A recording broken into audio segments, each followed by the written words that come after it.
Using a dishwasher is a fairly straightforward process. Here's a step-by-step guide. Preparation. Scrape off excess food. Before loading dishes into the dishwasher, scrape off any large food particles. Next comes loading. Load large items like pots and pans in the bottom. Next, load the top rack.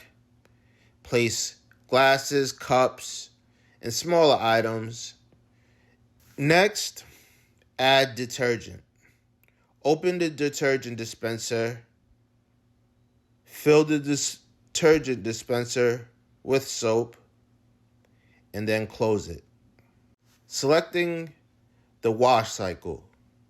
Most dishwashers have different wash cycles, such as quick, normal, heavy duty, etc.